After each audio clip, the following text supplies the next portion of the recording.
debate, the member from Stormont, Dundas, South Glengarry. Thank you, Speaker. And I've had the pleasure, I guess, of sitting in on this committee for some time now. I've sat on a number of bills. And I've never seen a government bill come through with 70 amendments. You know, he talked about the deputations and having people come all the way to Toronto from all over Canada, mostly Ontario, and 10 minutes is too long to talk. I don't know what they're talking about. I mean, why? I mean, I've seen committees where they wanted to have 3 minutes of discussion. Really, they cut our questions back to 3 minutes.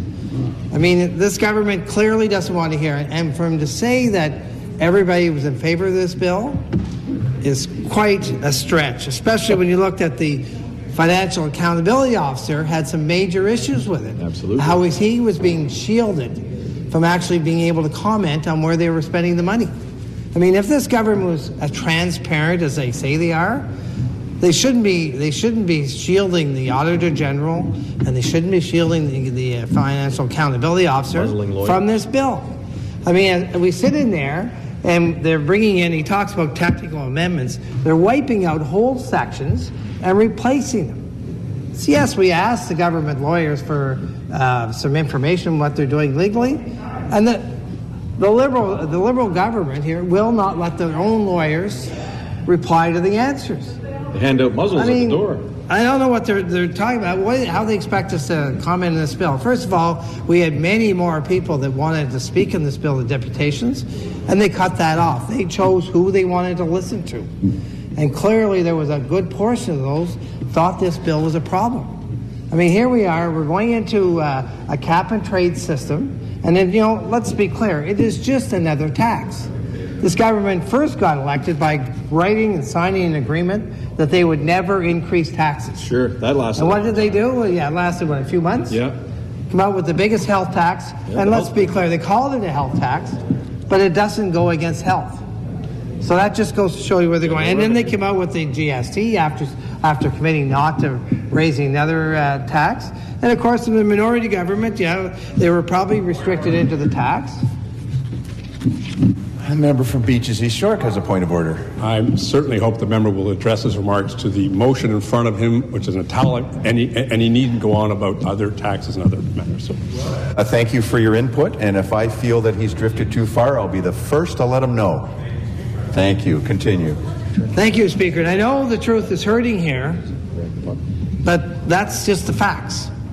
And I'm sure in the minority government we'll see another tax, but they couldn't because we wouldn't let them as a minority government here. The opposition wouldn't let them put another tax on. So now they have a majority government, we see the next biggest tax ever.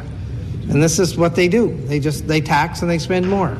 And, you know, I take it he talks about the 20-minute recesses, but I'm sure the member opposite knows that the rules of the standing orders that follow. We can't ask for a 20-minute recess until the question comes up. That's the rules. So we're forced to do that. Well, of course, you won't give us, we're not allowed to talk. You bring in a new section. Okay, stop the clock. I don't want to cut into your time. It appears the member from Beaches East York is who I stood up, I think, 4 times to have them stop heckling and talking while you were talking, and you're doing the same thing. Isn't that ironic? Okay, that's your first warning. Okay, you're on the way to the land of promise. Continue. Thank you, Speaker. And if this government keeps going, there'll be no land of promise in front of us, that's for sure. But, you know, we're looking at different roads. Very much. They say one thing, but they really do something else. And they might be complaining about a little bit of what they say is some filibustering. I mean, you should have been in government agencies last year where they wouldn't even let us table minutes from a subcommittee meeting so that we could request the question Hydro 1. 3 meetings we held, and we couldn't even get the minutes tabled because they wanted to adjourn the session so we couldn't ask questions about the pending legislation around Hydro 1 because they didn't want anybody to know.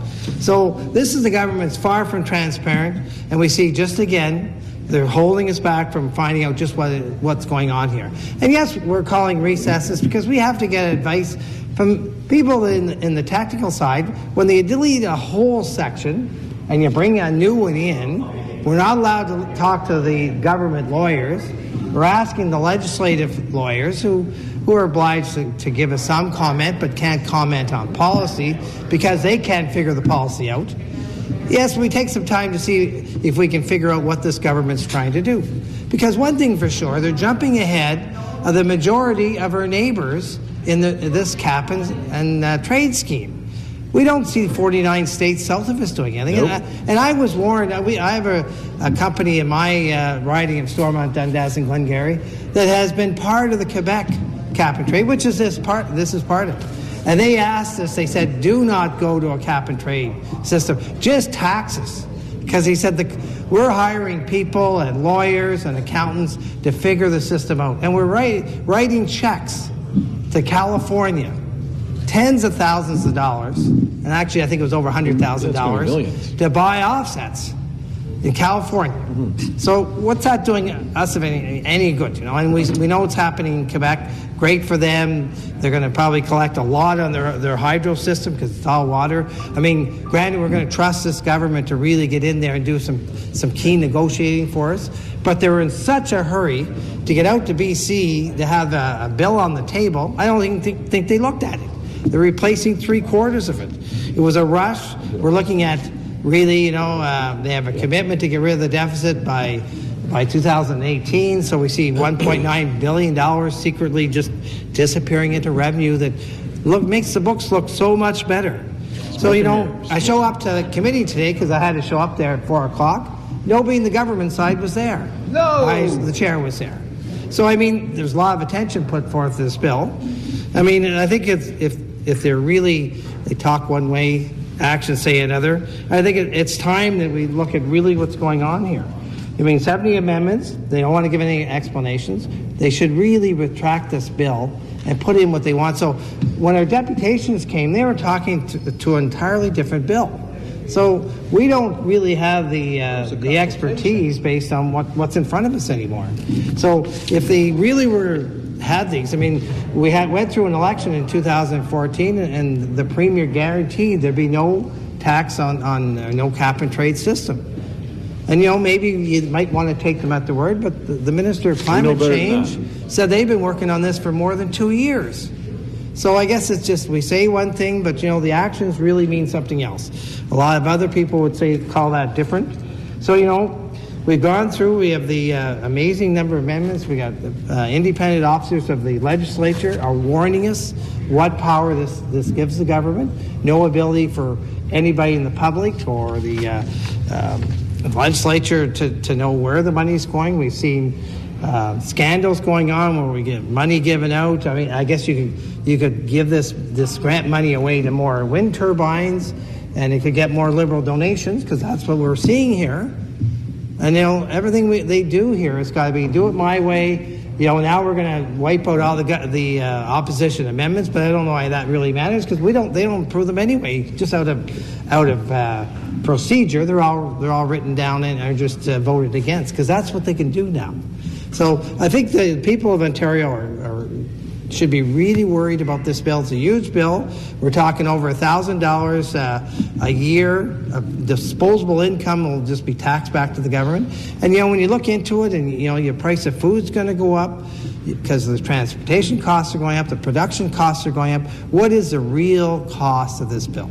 We'll see in the future. Further debate.